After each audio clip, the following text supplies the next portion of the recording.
자, 신구약 전체에 게시된 주 예수 그리스도에 관한 진리. 자, 오늘 이제 요엘서 우리 이제 두 번째 시간 이제 공부하겠습니다. 자, 오늘 여러분 먼저 요엘서 2장 거기 23절 한번 보시겠습니다. 자, 요엘서 2장 거기 23절 한번 보세요. 너희 시온의 자녀들아, 그때 즐거워하고 주 너희 하나님을 기뻐하라. 이는 그가 이른 비를 너희에게 적절히 주셨으며 또 그가 너희를 위하여 비를 내려주시되 이른 비와 늦은 비를 첫째 달에 내리게 하실 것임이라, 이렇게 말씀하고 있죠. 자, 우리 지난 시간에 배웠듯이 요엘서에는 이 재림에 대한 아주 중요한 예언들이 함축되어 있습니다. 집약되어 있어요. 그래서 지난주에는 우리가 주의 군대에 대해서 한번 살펴봤죠. 자, 이제 주님께서 재림을 하시게 되면 뭔가 재림에 관련된 어떤 징조가 있어야 될 거 아니겠어요? 그 징조를 또 요엘서에서 묘사하고 있습니다. 그게 바로 뭐냐면 이른 비와 늦은 비라는 거죠. 예. 자, 그래서 오늘 이 이른 비와 늦은 비에 관한 진리들을 한번 우리가 공부해 볼 텐데, 이따도 설명드리겠지만요, 이 이른 비와 늦은 비에 대해서는요 굉장히 비성경적인 오류들이 지금 이 땅에 만연해 있습니다. 그 원흉이 누구냐? 바로 은사주의자들 때문에 그래요. 네. 은사주의자들은 이 이른 비와 늦은 비를 이 문자 그대로의 예언으로 믿지도 않고 또 그렇게 해석할 의향도 없습니다. 이 사람들은 다 영적으로 해석해서 이걸 성령으로 간주해 버리는 거예요. 예. 그렇게 함으로써 어떻게 하죠? 요엘서에서 예언되어 있는 재림에 관한 진리들을 싹 가려버리는 거예요. 예. 그러니까 여러분들 오늘 이 시간을 통해서 이 이른 비와 늦은 비에 대해서 아주 정확한 성경적 교리와 지식을 여러분이 잘 이해하고 숙지하셔야 합니다. 자, 교환을 보세요. 메뉴에 대환란 때 있을 재앙 중에 하나는 극심한 가뭄이다 이거죠. 특히 팔레스타인 땅은 3년 반 동안 비가 오지 않기 때문에 그 가뭄의 고통은 이루 말할 수 없다 이거죠. 이제 계시록 11장 6절 이제 이따 보겠지만 이제 엘리야가 하늘을 닫아버려서 비를 오지 않게 합니다. 그러니까 적그리스도가 치리하는 3년 반의 기간 동안은 하나님께서 절대 이 땅에 비를 안 내려주시는 거예요. 그러니까 여러분 3년 반 동안 비가 안 내려봐요. 그 가뭄의 고통이 얼마나 극심하겠어요. 그렇죠? 자, 그래서 요엘은 그 고통스러운 상황에 대해서 기근이 심할 것을 요엘서 1장에서 예언한 것이에요. 네. 우리는 지금 요엘을 다 공부하는 게 아니기 때문에 제가 건너뛴 거지만 요엘 1장에 보면 굉장히 곡식이 아주 궁핍한 그런 것들을 묘사하고 있습니다. 그게 왜 그러냐면 대환란 때 바로 이 가뭄으로 인해서 기근이 극심하다는 얘기죠. 예. 자, 그러나 계속 보세요. 주님께서 재림하시면 이스라엘이 회복되는데 이거죠. 이때 주님께서는 잘 보세요. 그간 가뭄으로 메마른 팔레스타인 땅에 자 어떻게 한다고요? 이른 비와 늦은 비를 언제요? 첫 달에 모두 내리게 하심으로써 마침내 가뭄이 해소되어 그 땅은 풍성한 수확을 얻게 된다라는 거죠. 이런 진리를 바로 요엘서 2장 23절부터 27절에서 예언하고 있는 것이다라는 거죠. 그래서 아까 우리가 읽었던 요엘 2장 23절 있잖아요. 거기서 바로 24절을 보면 어떤 내용이 나오냐면 타작마당들은 밀로 가득 차고 독들은 포도주와 기름으로 넘쳐나리라 그러죠. 풍요로움을 묘사하고 있죠. 그러니까 대환란 때는 이런 게 없단 말이에요. 그런데 이제 어때요? 주님의 재림의 징조로 이제 이른 비와 늦은 비가 첫 달에 한꺼번에 다 내리면은 이제 메말랐던 땅이 어떻게 되겠어요? 비옥해지겠죠. 그러니까 다시 풍요롭게 회복이 되는 거죠. 예. 자, 요엘서의 그 이른 비와 늦은 비에 관한 예언은 바로 이러한 맥락인 거예요. 자, 근데 계속 보세요. 그런데 오늘날 소위 순복음 은사주의자들은 이런 진리에 무지한 채 이른 비와 늦은 비를 성령의 역사라고 거짓말하고 있다는 거죠. 이들이 얼마나 성경의 예언에 무지하고 엉터리로 성경을 해석하는지를 보여주는 단적인 예다 이거죠. 우리는 이제 성경에서 말씀하는 이른 비와 늦은 비에 대한 정확한 해석을 한번 살펴보려고 한다는 것이죠. 자, 그래서 교환에 먼저 1번 보세요. 첫 번째 1번. 순복음 은사주의 집단은 요엘 2장 23절을 이용하여 비를 성령으로 해석한다는 거예요. 예. 그러니까 문자적인 비라고 안 믿어요. 아, 이거는 뭔가 굉장히 깊은 의미가 있다. 이 비가 뭐냐? 바로 성령이 내리는 거다 이거예요. 자, 그러나 이는 전혀 성경적 근거도 없는 거짓 교리로서 성경을 엉망으로 해석한 결과의 산물이다라는 것이. 자, 은사주의자들이 왜 이런 거짓 교리가 나오게 됐는지를 설명드릴게요. 밑에 괄호 1번 보세요. 1900년대 오순절 은사주의 운동의 절정을 이끈 여자 목사 에이미 샘플 맥퍼슨이라는 여자가 성령 세례를 강조하면서요, 이른비와 늦은비 신학을 내세웠던 거예요. 예. 참 희한하죠. 그것도 여자 목사예요, 또. 그러니까 이 여인이 소위 사중복음을 만들었거든요. 우리나라 여의도 순복음교회 그 조용기 목사 지금 죽었잖아요. 조용기 목사 오중복음도 바로 이 여인에게서 따온 거예요. 예. 그러니까 이 여인이 사중복음 교회를 세운 거예요. 이게 은사주의 운동의 세계에 퍼지게 된 절정을 이룬 거예요. 자, 그러면 이 여인이 이른비 늦은비 신학을 발표했는데, 여기서 이른비는 뭘 가리키냐 했더니 AD 30년경 오순절날 성령의 강림을 뜻한다고 주장한 거예요. 그러니까 사도행전 2장에서 성령님이 그때 강림했잖아요. 이게 이른비다, 이렇게 주장한 거고요. 그럼 늦은비는 뭐냐 했더니 1900년대 오순절 은사주의 운동을 통해 내려오신 성령을 가리킨다라고 이렇게 주장한 거예요. 예. 그러니까 이들에 따르면 성령님은 2번 강림한 거예요. AD 30년에 한 번 딱 강림하고 1900년 뒤에 이제 오순절 은사주의 운동으로 성령님이 또 강림했다. 이게 이른비와 늦은비다, 이렇게 주장하고 있는 거예요. 그런데요, 여러분, 순복음 교회들만이 아닙니다. 대다수 교회들이 다 그렇게 오염돼 있어요. 그래서 이 비를 갖다 성령으로 해석해 버린다고요. 자, 그 다음에 괄호 2번 보세요. 특히 그들이 이런 주장을 내세우는 근거는 베드로가 사도행전 2장에서 요엘 2장 28절부터 32절을 인용함으로써 오순절에 요엘의 예언이 성취되었다는 것이다 라는 거죠. 자, 이따 자세히 볼 거예요. 여러분, 그 요엘 2장 거기 28절 잠깐 볼게요. 2장 거기 28절 보면, 그 후에 내가 내 영을 모든 육체 위에 부으리라. 그러면 너희 아들들과 너희 딸들이 예언할 것이요, 너희 노인들은 꿈들을 꿀 것이며 너희 청년들은 환상을 보리라, 이러죠. 이게 베드로가 사도행전 2장에서 오순절 설교할 때 이 구절을 인용을 해요. 그러니까 은사주의 교회들이 어떻게 주장하는 거냐면, 봐라, 베드로가 사도행전 2장 오순절 때 이 요엘의 예언을 인용했다 이거예요. 다시 말하면 요엘 2장의 예언은 언제 성취됐다? 사도행전 2장에 성취됐다, 이렇게 주장하는 거예요. 베드로가 이걸 인용했기 때문에 이거예요. 그러니까 여기 보면 막 꿈들을 꿀고 환상을 본다 그랬잖아요. 그러니까 순복음 은사주의자들이 자꾸 환상 타령을 하는 거예요. 아, 꿈을 꿨고 내가 뭐 무슨 환상을 봤다고. 이게 오순절 때 이루어졌기 때문에 지금도 이 시대에도 그게 있다라고 이렇게 주장하는 거예요. 자, 그러면서 뭐예요?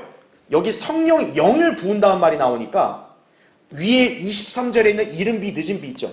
이걸 여기다도 갖다 붙이는 거예요. 그래서 이른비와 늦은비를 얘기했는데 바로 밑으로 보니까 영을 부은다는 말이 나온다 이거죠. 그리고 베드로가 사도행전 2장에서 요엘 2장 28절을 인용했다 이거죠.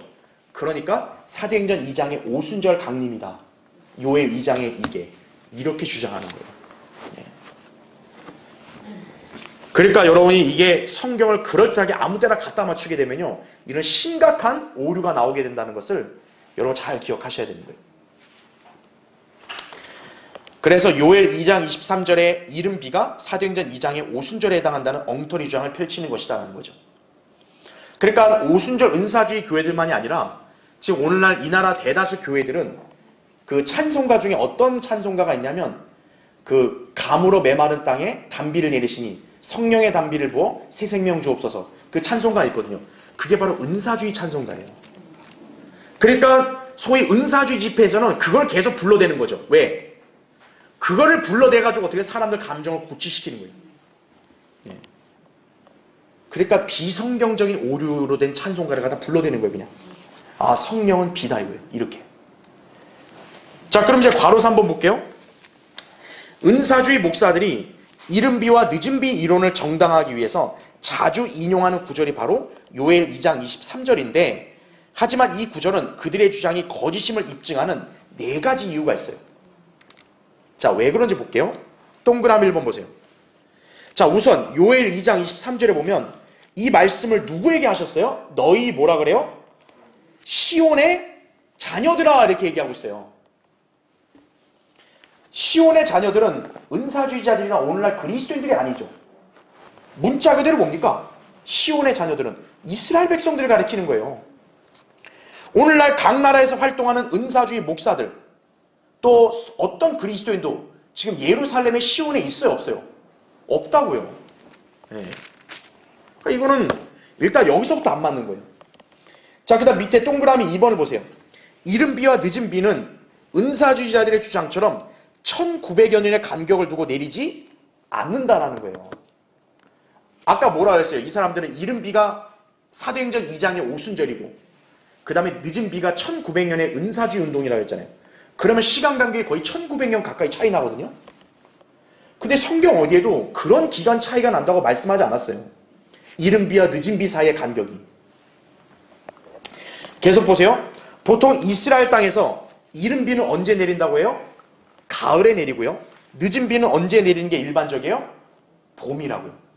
그래서 기후적으로는 이른 비와 늦은 비는 간격 차이가 얼마요? 6개월인 거예요. 그래서 6개월. 기본적으로. 자, 그런데 이 구절에서 아까 우리 요엘 2장 23절에 보면 이른 비와 늦은 비가 일반적으로 내리는 게 아니에요. 그렇죠? 이른 비와 늦은 비 모두 언제 내린다 그래요? 첫 달에 내린다는 거죠. 그러니까 6개월 단위로 있는 이른 비와 늦은 비가 어느 특정한 시기에는 어떤 거예요? 한 달에 다 쏟아지는 거예요. 그러니까 여기서 이른 비와 늦은 비는 일반적인 어떤 그런 기후의 비 그 이상의 의미가 있는 거죠. 왜? 첫째 달에 한 번에 내리니까. 예. 그래서 동그라미 3번 보세요. 그래서 이거는 은사주의자들의 1900년 간격은 더더욱 말이 안 되는 거예요. 여기 첫 달이라고 했잖아요. 다. 그 다음에 동그라미 3번 보세요. 성경 어디에도 이게 가장 중요합니다. 비가 성령님을 의미한다는 그 근거가 어디에도 없어요. 성경에 어디에도. 은사주의자들의 주장은요. 그냥 이 은사주의 운동 절정을 일으킨 여자 목사의 이론을 갖다 쓴 거지 성경 어디에도 비가 성령님이라고 입증할 수 있는 구절이 없어요. 자, 성령님은 오히려 뭐로 묘사가 되냐? 바람으로 묘사가 됩니다. 바람. 거기 제가 요한복음 3장 8절 표시해놨죠? 바람이 임의로 불어서 내가 그 소리를 들어도 어디서 와서 어디로 가는지 알지 못하듯이 성령으로 난 사람은 모두 어떻게 됐대요? 그와 같으리라 이거죠. 예수님께서는 성령을 오히려 뭐로 비유하셨어요? 바람으로 비유했다고요. 성경 어디에도 성령님은 비라고 언급된 적이 없어요. 성경으로 근거를 그렇게 입증을 해야지 어떤 이론을 갖고 그렇게 주장하면 안 되죠. 그 다음에 동그라미 4번 보세요. 요엘 2장 23절 전후문맥을 보면 이른 비와 늦은 비가 내림으로써 이스라엘 땅이 어떻게 된다 그래요? 풍요로워지게 된다고 묘사가 돼 있다고요. 여기 보면 23절 전후문맥 어디에도 무슨 성령 충만이라든지 이런 게 없어요. 오히려 뭐예요? 2장 23절 밑으로 보면 이스라엘 땅이 풍요로워지는 것을 말하고 있다고요. 그래서 교환을 보면 너희 들의 짐승들아 무서워 말라. 이는 광야의 초장들이 솟아나며 나무가 그 열매를 맺으며 무화과나무와 포도나무가 그것들의 힘을 내기 때문이라 이렇게 나오죠. 그 다음에 또 뭐라고 나와요? 타작마당들은 밀로 가득 차고 독들은 포도주와 기름으로 넘쳐나리라 이러죠. 그 다음에 또 뭐라고 해요? 너희는 어떻게 해요? 풍족히 먹고 만족할 것이며 얘기하죠. 여기서 너희는 누굴 가리키겠어요? 이스라엘 백성. 아까 시온의 자녀들. 바로 그들을 가리키는 거죠. 이들이 풍족히 먹고 만족하게 된다는 거죠. 언제요? 재림 때요. 그래서 여기에 이른 비와 늦은 비는 성령이라는 건 더더욱 가당치도 않는 거예요. 자, 그래서 그 다음 페이지 보세요. 그리고 괄호 4번을 보세요. 게다가 요엘 2장 28절의 성령과 연관된 문맥은 요엘 2장 23절의 이른 비와 늦은 비와는 아무런 관련이 없다. 이는 성령님께서 그 내용들을 문단으로 분리시켜 놓았기 때문이다 이거예요. 즉 그게 뭐냐면 여러분이 지금 성경을 보면요. 요엘서를 보면 거기 2장 21절에 동그라미 표시되어 있죠. 이게 단락 표시거든요. 그런데 28절을 보면 또 뭐가 있어요? 동그라미가 있죠. 그 말이 뭐냐면 21절부터 27절과 28절은 이어지는 게 아니라 단락이 구분되어 있다는 거예요. 나눠져 있다는 거예요. 그러니까 28절 이후부터 나오는 그 영에 관해서, 성령에 관해서를 23절에다가 갖다 껴 맞추면 돼요? 안 돼요? 안 된다는 거예요. 문법적으로도. 성령님께서 왜 달랑 표시를 했겠어요? 이거는 전혀 별개다라는 거예요. 별개다. 예. 그거를 우리가 잘 기억을 해야 됩니다. 자, 그럼 이제 두 번째 보겠습니다. 2번 보세요. 자, B는, 자, 여기서 이게 중요합니다. 여러분이 이게 이제 예언적인 진리이기 때문에 잘 보셔야 돼요. 예수 그리스도의 뭐와 연관되어 있다고요? 재림과 연관되어 있다. 이렇게 보시면 되는 거예요. 그래서 지금 이른 비와 늦은 비는 어떤 일반적인 비 이상, 바로 뭐냐면 예수 그리스도의 재림과 관련된 징조다 보시면 되는 거예요. 재림 때는 이 땅의 문자 그대로 어떻게 돼요? 실제로 이른 비와 늦은 비가 내릴 것이다 라는 거예요. 자, 여러분 성경 한번 찾아볼게요. 야고보서 보세요. 야고보서 5장 거기 7절 8절 보세요. 야고보서 5장 거기 7절 8절 보시면요. 그러므로 형제들아 주께서 오실 때까지 인내하라. 보라 농부가 땅에서 나는 귀한 열매를 바라고 이른 비와 늦은 비를 받을 때까지 오래 참나니 너희도 인내하며 마음을 견고케 하라. 주의 오심이 가까움이라 이렇게 말하고 있죠. 여기서 주님이 오실 때까지 인내하라. 왜? 언제예요? 그게 이른 비와 늦은 비를 받을 때까지라고 나오죠. 아하. 그러니까 주님의 재림과 연관해서는 어떤 징조가 있는 거예요? 이른 비와 늦은 비가 한 번에 내리는 거예요. 바로 이 야고보서 5장은 지금 대환란에 대한 예언의 장이거든요. 이른 비와 늦은 비가 환란 끝에 내린다는 것이. 특히 이 비는 3년 6개월의 가뭄 뒤에 한꺼번에 내릴 것이다 라는 거예요. 자, 왜 그런지 볼게요. 밑에 교환 보세요. 괄호 1번. 이스라엘 땅에 3년 반 동안 극심한 가뭄이 지속되다가 한 번에 비가 내려 해소된 적이 있었다라는 거예요. 과거 이스라엘 역사에 이스라엘 땅에 3년 반 동안 가뭄이 있다가 비가 한 번에 내린 적이 있어요. 그때가 언제냐면 엘리야 선지자가 활동할 때예요. 그래서 여러분 거기 야고보서 제가 표시해놨죠. 5장 17절 18절에 자 같은 야고보서예요. 야고보서 5장에다 이렇게 표시했어요.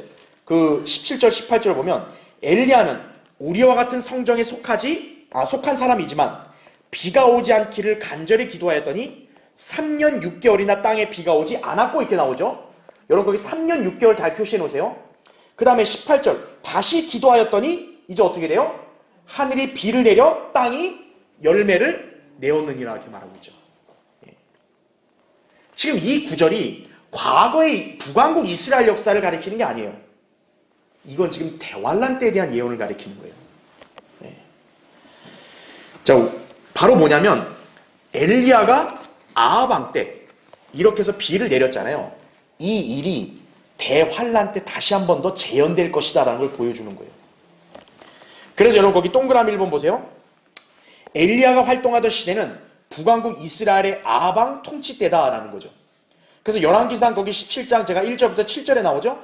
길앗 거민에 속한 티셉인 엘리야가 아합에게 말하기를 내가 그 앞에 서서 섬기는 이스라엘의 주 하나님께서 살아계시거니와 내 말이 없으면 수년 동안 이슬도 내리지 않겠고 비도 오지 아니하리라 하니라 이렇게 했죠. 그래서 얼마 후에 그 땅에 비가 오지 아니하므로 그 시냇물이 마르더라 이렇게 나오죠.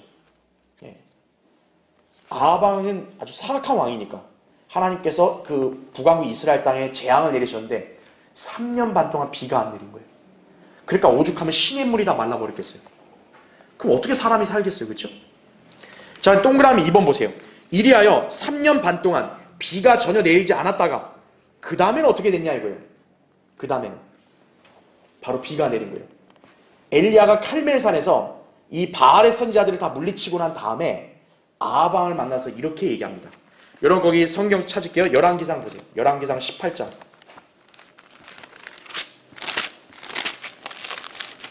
자, 열왕기상 18장 거기 41절 보면 엘리야가 아합에게 말하기를 올라가서 먹고 마시소서 많은 빗소리가 있나이다 하니 아합이 먹고 마시러 올라가더라. 엘리야도 칼멜산 정상으로 올라가서 땅에 엎드려 그의 얼굴을 무릎 사이에 넣고 그의 종에게 말하기를 이제 올라가 바다를 향해 보라 하자.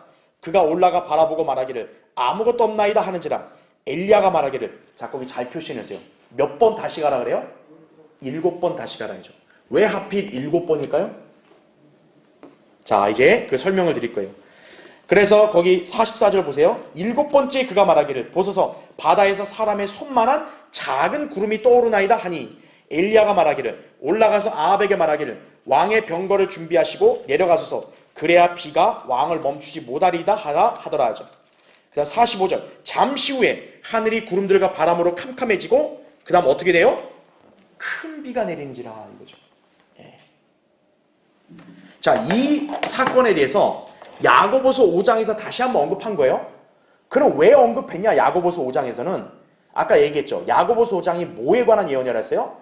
대환란에 관한 예언이라 했어요. 바로 이 사건이 대환란 때 재현될 것이라는 거죠. 그래서 성령님께서는 그걸 어떻게 암시했냐? 엘리야가 지금 기도를 했단 말이에요. 그런 다음에 그 종에게 바다를 향해 가라 했거든요. 구름이 있느냐? 없대요. 그랬더니 몇 번 가라 그래요? 7번. 왜 하필 숫자 7일까요? 대환란이 기간이 얼마이기 때문에?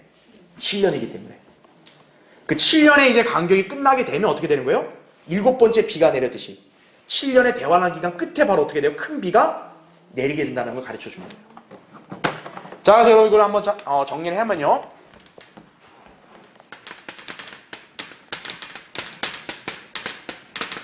자, 이른 비와 늦은 비 이렇게 얘기했을 때 이게 이제 은사주의자들은 이거를 성령으로 해석하거든요. 은사주의자들은 이거를 성령으로. 그래서 이른 비는 오순절 AD 30년경. 그러니까 사도행전 2장이죠. 이른 비를 오순절이라고 늦은 비를 뭐라고 해요?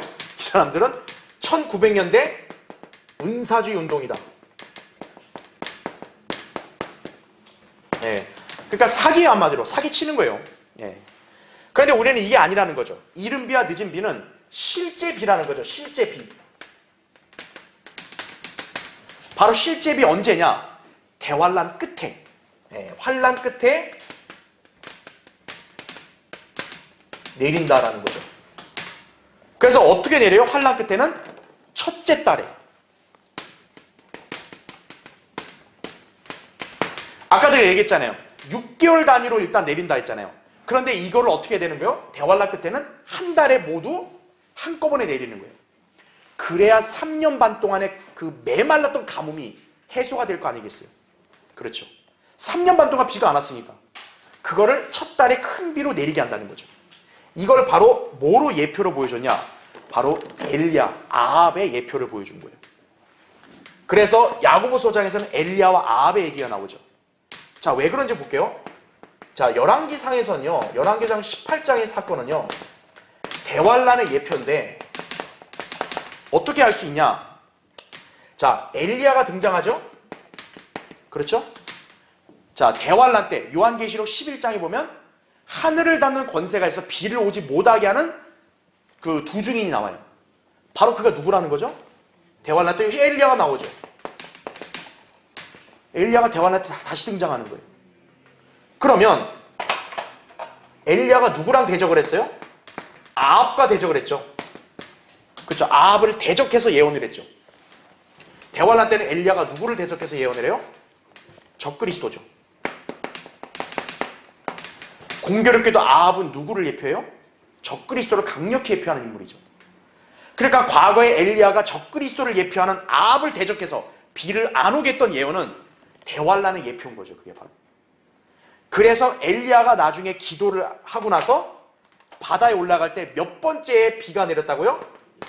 7번째. 왜요? 대환란 기간이 몇 년이니까? 7년이니까. 그래서 열왕기상 18장의 이 사건은 대환란 때에 대한 어떻게 보면 뭐라 그럴까요? 모형이죠, 모형. 그러니까 실제 대환란 때는 다시 한 번 더 엘리야가 이 일을 반복할 거라는 거예요. 그거를 예언적으로 가르쳐 주는 거예요. 그래서 야고보서 5장에서는 재림 때에서 이른 비와 늦은 비의 예를 엘리야의 사건으로 예를 든 거예요. 바로 이렇게 실제로 비가 한 번에 큰 비가 내린다는 거죠. 그래서 가뭄으로 메말랐던 팔레스타인 땅을 완전히 풍요롭게 만들어준다는 거죠. 이스라엘의 회복을 알리는 징조인 거죠, 이게 바로. 그렇게 여러분 이해하시면 되는 거예요. 자, 그럼 이제 거기 보겠습니다. 제가 이걸 동그라미 2번까지 다 설명을 했고요. 동그라미 3번도 설명했죠. 그 다음에 동그라미 4번을 거기 보시면 대환란 때 모세와 엘리야는 3년 반 1260일 동안 예언하면서 활동할 권세를 받게 된다는 거죠. 요한계시록 11장 3절에 정확히 나와요. 그러니까 1260일은 3년 반이에요. 그렇죠. 정확히 3년 6개월 가뭄을 엘리야의 기도로 끝냈죠.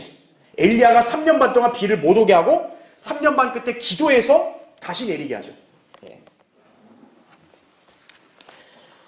그래서 이 땅에 극심한 가뭄이 있을 것인데 대환란이 끝나갈 무렵 가물었던 땅에 비가 다시 내리게 된다라는 거죠.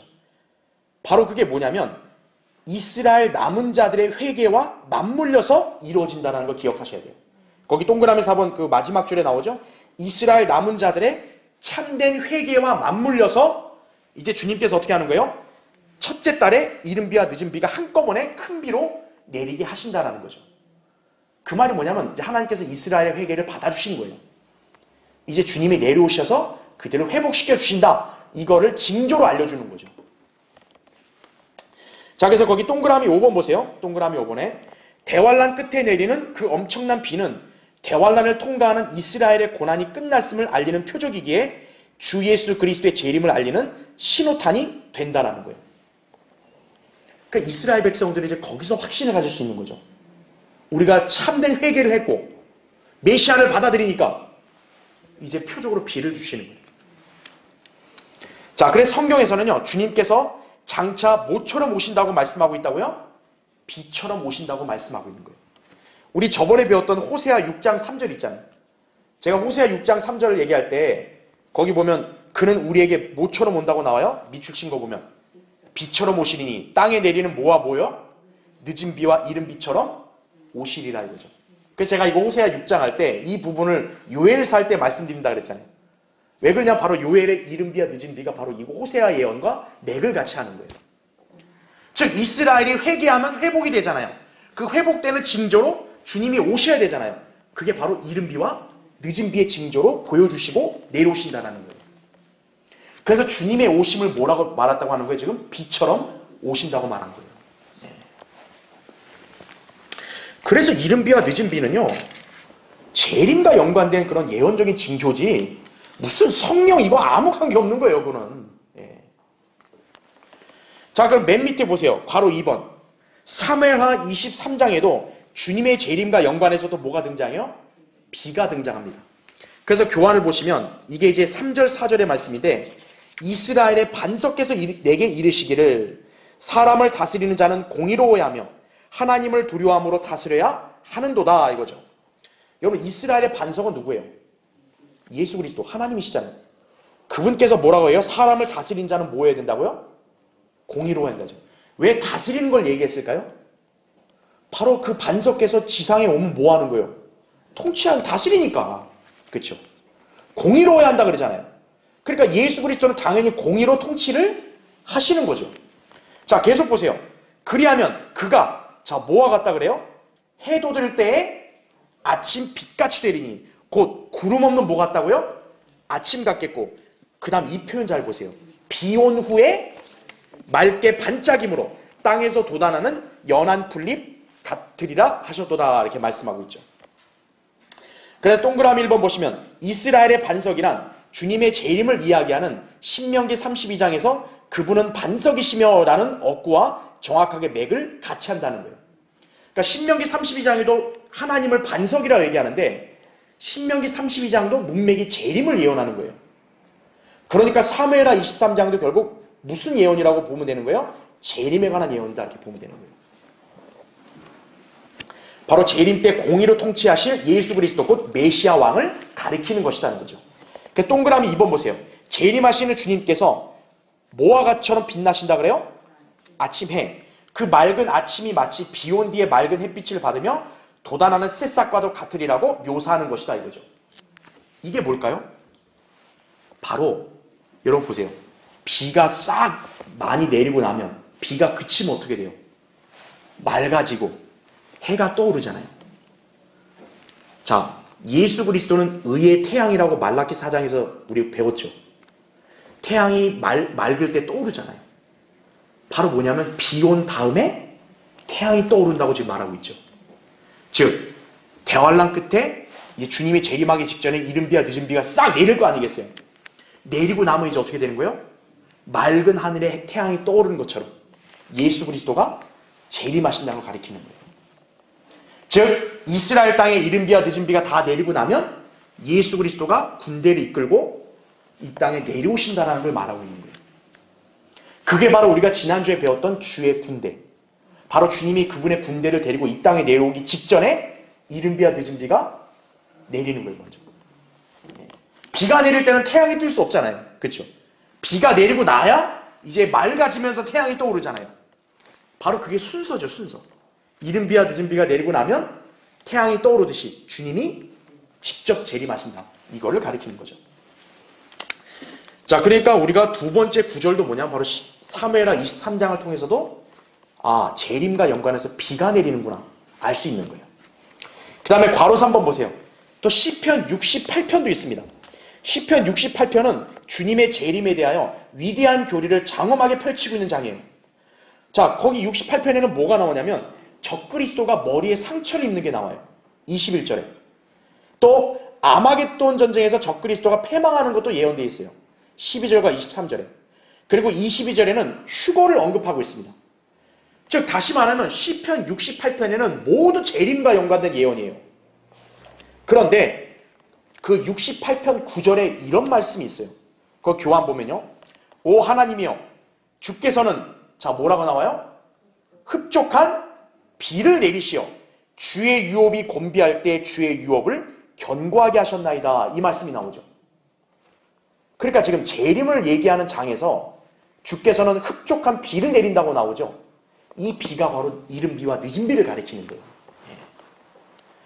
그러니까 재림과 연관해서 비가 내린다는 것은 성경 여러 곳에 지금 예언이 다 있는 거예요. 전부. 자, 그래서 괄호 4번 보세요. 따라서 주님께서는 이스라엘에게 늦은 비를 구하라고 말씀하신 거예요. 스가랴 10장 1절 거기 나오죠. 스가랴 10장 1절. 너희는 늦은 비가 내릴 때 주께 뭘 구하라고 나와요? 비를 구하라 이거죠. 그리하면 주가 번쩍이는 구름들을 만들어 그들에게 소나기를 내리고 각 사람에게는 들에 풀을 주리라 이렇게 말하고 있죠. 왜 늦은 비를 구하라 얘기하겠어요? 그게 내려야지 누가 내려오시니까? 주님이 내려오시니까. 그래야지 이스라엘이 어떻게 된 거예요? 척박한 이스라엘이 회복이 되니까. 그래서 스가랴 10장 1절에서는 늦은 비를 내릴 때 비를 구하라 그런 거예요. 네. 자, 그래서 이제 밑에 3번 보세요. 세 번째, 결론적으로 대환란 끝에 이른 비는 그간 가뭄으로 팔레스타인 땅을 어떻게 해주는 비요? 적셔주는 비고, 늦은 비는 무슨 비요? 곡식을 자라게 해주는 비다 이거죠. 예. 주님은 비가 내리듯이 오실 것이다 라는 거죠. 그래서 시편 72편 6절에도 그가 벤 풀 위에 내리는 뭐같이요? 비같이. 땅을 적시는 뭐같이요? 소나기같이 내려오시니 이거죠. 소나기가 어때요? 갑자기 내리잖아요. 바로 이른 비와 늦은 비가 갑자기 한꺼번에 쏟아지는 거예요. 그래야 메말란 땅도 적시면서 그래야 땅이 적셔져야 곡식도 자랄 거 아니겠어요. 주님은 그 표적을 한 달 안에 다 이루신다라고 말씀하고 있는 것입니다. 그래서 이 이른 비와 늦은 비는 재림 때 내릴 실제 비다 이거예요. 성경하고는 아무 관계도 없는 거예요. 아무 관계도. 그러니까 성경을 얼마나 엉터리로 해석하고 있냐 이거죠. 그렇죠? 자, 그럼 이제 그 다음 주제 볼게요. 재림 때 유대인들에게 부어질 바로 성령에 대해서 보도록 하겠습니다. 여러분 다시 이제 요엘서 2장을 보시면요. 요엘 2장 28절부터 32절입니다.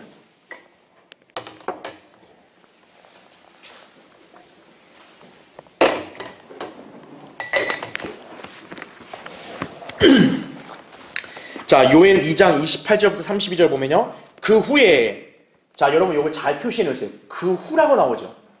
아까 우리 앞에 23절에서 이른 비와 늦은 비를 얘기했잖아요. 그리고 28절에 무슨 단어가 나와요? 그 후에 이거죠. 그러니까 28절에 성령하고 23절하고는 아무 관계가 없는 거예요. 계속 보세요. 그 후에 내가 내 영을 모든 육체 위에 부으리라. 그러면 너희 아들들과 너희 딸들이 예언할 것이요 너희 노인들은 꿈들을 꿀 것이며 너희 청년들은 환상을 보리라. 또 그날들에는 내가 남종들과 여종들 위에도 내 영을 부어주리라. 내가 하늘들과 땅의 이적들을 보이리니 피와 불과 연기 기둥들이라. 주의 위대하고 두려운 날이 오기 전에 해가 흑암으로 달이 피로 변하리라 이거죠. 그러면 32절 보세요. 그러나 누구든지 주의 이름을 부르는 자는 구원함을 받으리니 이는 주께서 말씀하신 대로 시온산과 예루살렘에서 구원함이 있을 것이요. 자, 그 다음 잘 표시해서 뭐가 나와요? 남은 자를 주께서 부르실 것입니다. 네. 시온, 예루살렘, 그 다음에 남은 자. 그러니까 이건 교회와 전혀 무관하다고요. 그렇죠. 자, 그래서 거기 그 교환을 보세요. 자, 3번이라 해놓고 제가 밑에 먼저 글을 기재해놨죠. 순복음 은사주의자들은 요엘 2장 28절부터 32절에 나온 거기 육체의 영을 부은다 그랬잖아요. 이게 사도행전 2장의 오순절에 성취되었다고 주장하는 거예요. 예. 그러니까 요엘의 이 예언이 사도행전 2장의 오순절에 이루어졌다 이거예요. 그러니까 요엘 2장의 이 예언은 재림의 예언이 아닌 거죠. 그러면 자, 요엘 2장 28절의 문맥상 예언은요 절대로 사도행전 2장 전후로 성취된 적이 없어요. 그러니까 성경을 이상하게 갖다 껴 맞췄기 때문에 그런 엉터리 주장이 나온 거예요. 자, 결론부터 말하면요 이 요엘 2장 28절에 이 성령이 부어지는 것은 재림 때 유대인들에게 성취될 표적이다라는 거예요. 여러분이 그렇게 일단 개념을 알고 이제 우리가 보자라는 거죠. 자, 그럼 이제 그 사도행전 2장 한번 보세요. 사도행전 2장.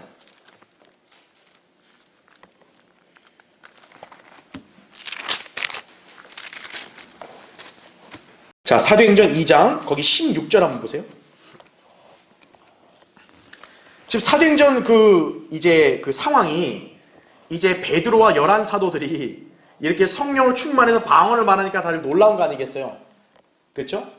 그러니까 그들이 지금 술 취해서 말한 거라고 오해하는 사람들이 있는 거예요. 근데 술 취한 게 아니라 자기들 안에 지금 성령이 부어져서 이렇게 말을 하고 있다라고 하면서 베드로가 이제 그것이 자기들 안에 성령이 있다라는 거를 입증하려고 구약의 어떤 구절을 갖고 온 거예요. 그게 지금 요엘 2장을 갖고 온 거예요. 그래서 그 요엘 2장 16절을 보세요. 이것은 선지자 요엘로 자 뭐라고 나와요? 말씀하신 바니 이렇게 나오죠. 그 다음에 17절 하나님께서 말씀하시기를 마지막 날들에 자 거기 잘 표시해주세요. 무슨 날들이요? 마지막 날들. 내가 내 영을 모든 육체 위에 부으리라. 그러면 너희 아들들과 딸들이 예언할 것이요 또 너희 젊은이들은 환상을 볼 것이며 너희 노인들은 꿈을 꾸리라 이러면서 요엘 2장에 있던 내용들을 다 나와요. 그 다음에 그 밑에 21절 보세요. 그러나 누구든지 주의 이름을 부르는 자는 뭐를 받는데요? 구원을 받으리라. 이걸 보고 와 로마서 10장에서 주의 이름을 부르는 자는 구원을 받는다. 똑같다. 그러니까 이거는 우리 교회 시대다. 이렇게 주장한단 말이에요.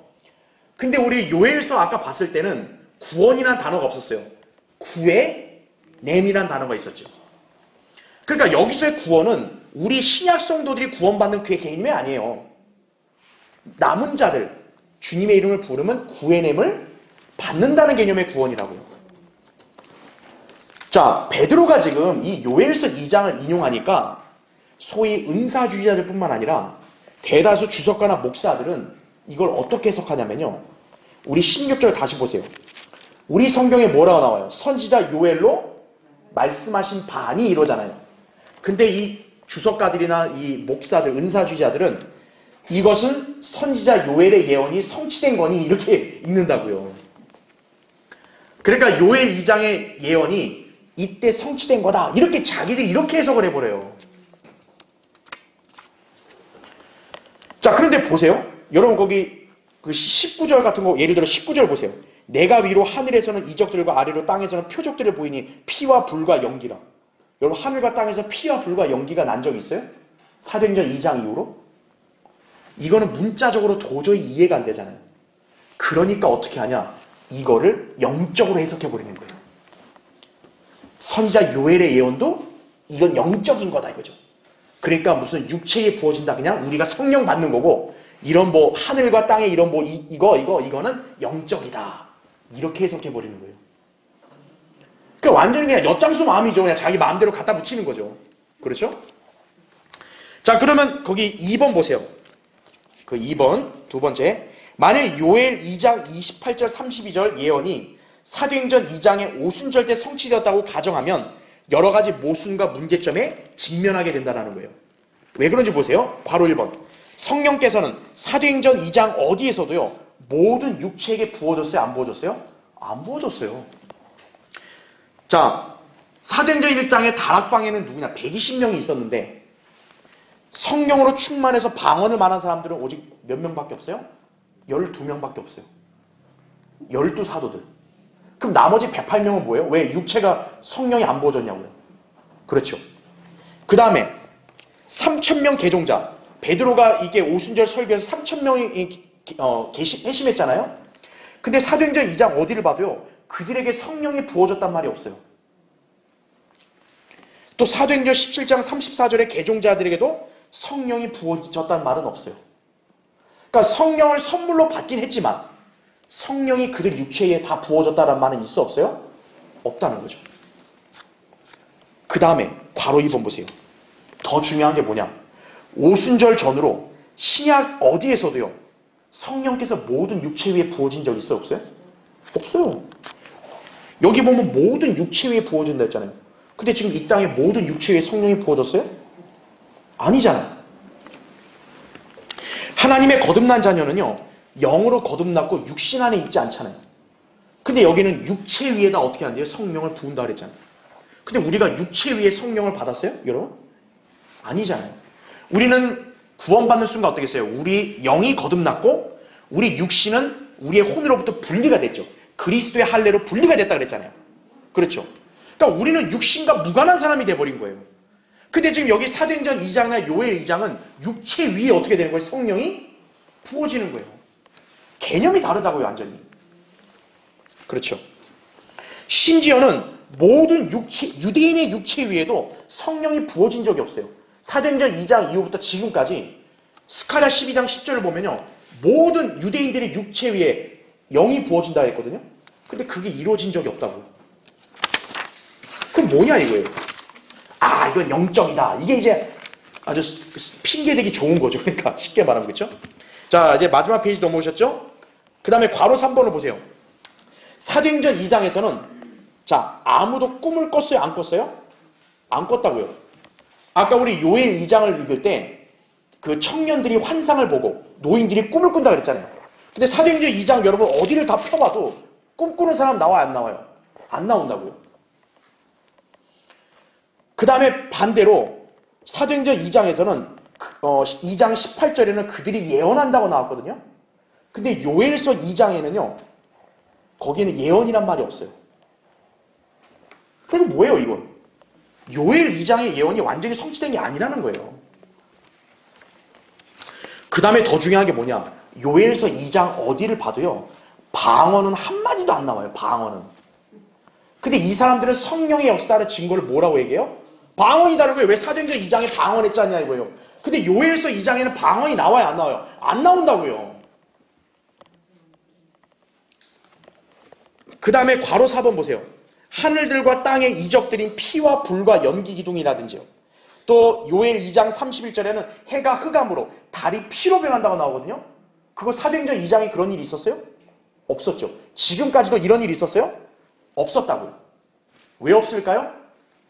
이런 일들은 장차 주님의 재림이 있을 마지막 날에 있을 것이기 때문에 그런 거예요. 여러분이 바로 이거를 개념을 잘 잡아야 돼요. 왜? 그럼 베드로가 요엘서 2장의 예언을 사도행전 2장 오순절 때 왜 이거를 인용했냐 이거예요. 왜 성령님이 베드로에게 요엘서 2장의 이 재림에 관한 예언을 왜 이때 하게 했냐 이거예요. 그러면 그걸 여러분이 잘 아셔야 되는 거예요. 그래서 거기 누가복음 21장 11절, 계시록 16장 8절부터 10절, 6장 12절, 마태복음 24장 29절 보면 천체 변화가 예언이 되어 있어요. 바로 주님의 재림 직전 천체 변화를 예언한 거거든요.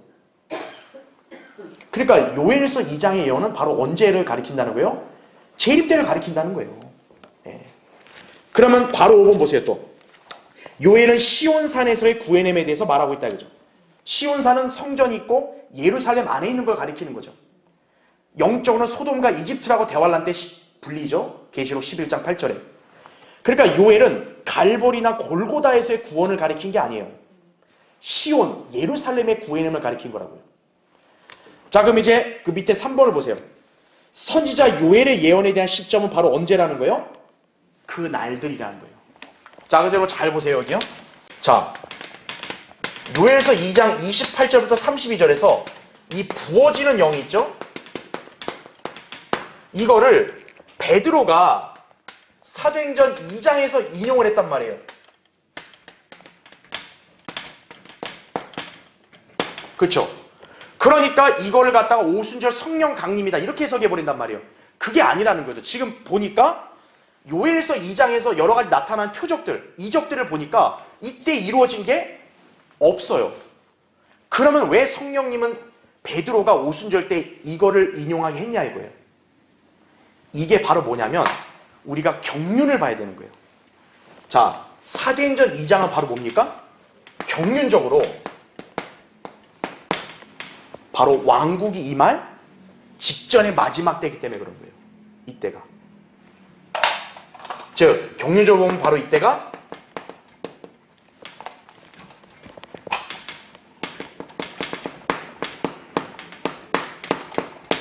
마지막 날들이 임할 직전이기 때문에 그런 거예요. 즉, 다시 말하면 뭐냐면 지금 사도행전 우리가 늘 세대주의 때 배웠잖아요. 유대인들이 예수님을 거부해서 십자가에 죽였지만 예수님은 그들을 용서해달라고 기도했단 말이에요.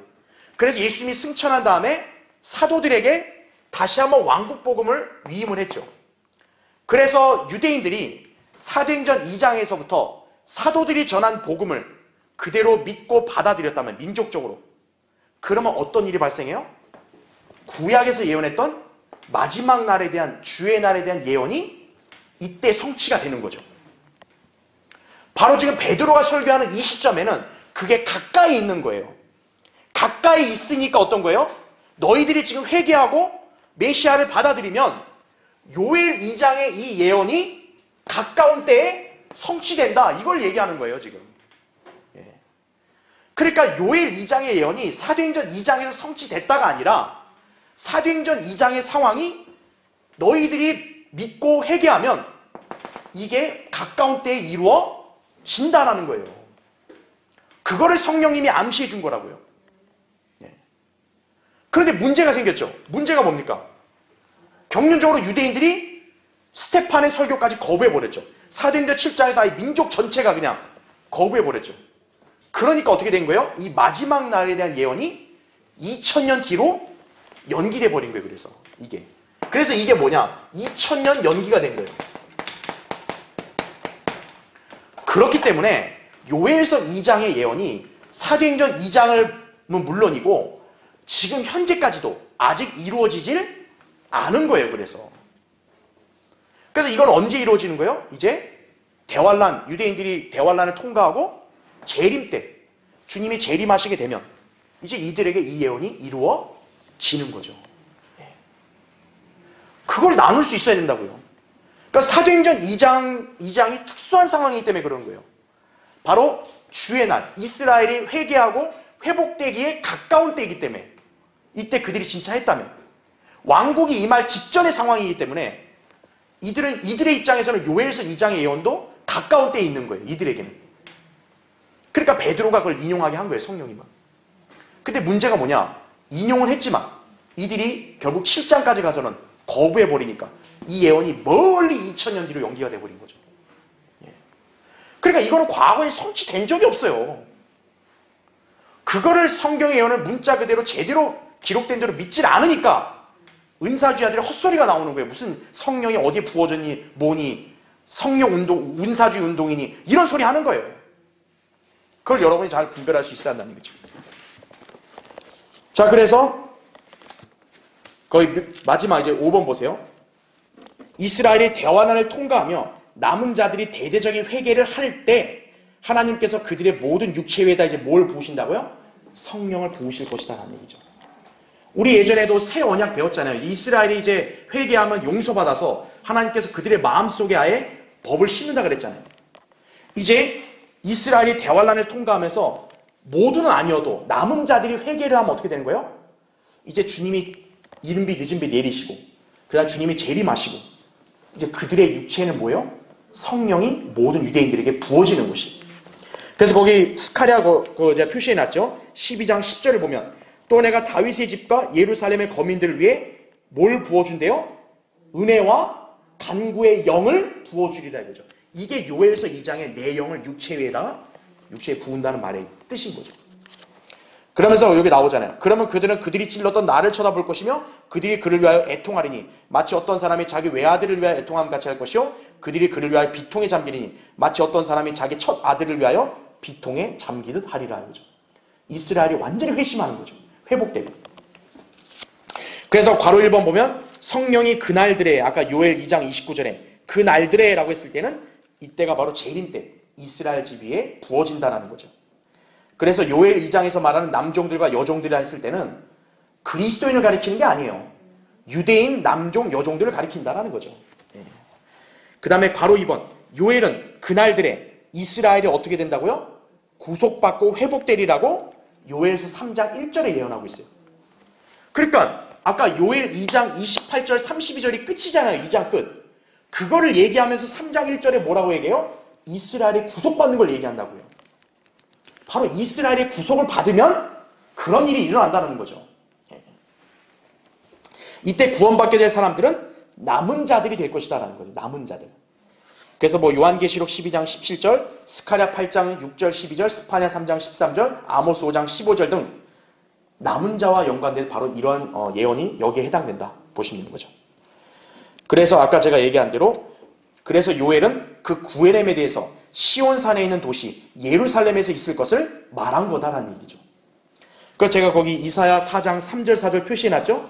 그때에는 시온에 남겨둔 자와 예루살렘에 남아있는 자 곧 예루살렘에 사는 자들 가운데 기록된 모든 자들까지도 거룩하다고 칭함을 받으리니 곧 주께서 심판의 영과 불타는 영으로 시온의 딸들의 더러움을 씻어내시며 그 가운데서 예루살렘의 피를 정결케 하실 때라 이거죠. 여기 나온 대로 시온의 어떤 자요? 남겨둔 자. 바로 남은 자를 가리키는 거예요. 요엘 2장의 예언은 바로 이 이스라엘의 남은 자들에게 앞으로 일어날 일을 예언한 것이다 이거예요. 그러니까 무슨 성령 역사니 운동이니 그런 헛소리를 하면 바로 성경을 심각하게 왜곡시키는 거다. 이렇게 기억하셔야 한다는 거죠. 그래서 마지막 거기 6번 보면 그러므로 요엘 2장의 예언은 오순절 때나 교회 시대 어느 때에도 성취된 적이 없다라는 거죠. 요엘의 예언은 문자 그대로 마지막 날들 재림 때에 성취가 될 것이다라는 거죠. 그러니까 여러분 오늘 이른 비와 늦은 비 그리고 재림 때 유대인들에게 부어지는 성령 이거를 잘 구분하셔야 한다는 거죠. 그렇게 안 하면 은사주의자들의 거짓 교리에 속게 되는 것입니다. 자, 다음 시간에 계속하겠습니다.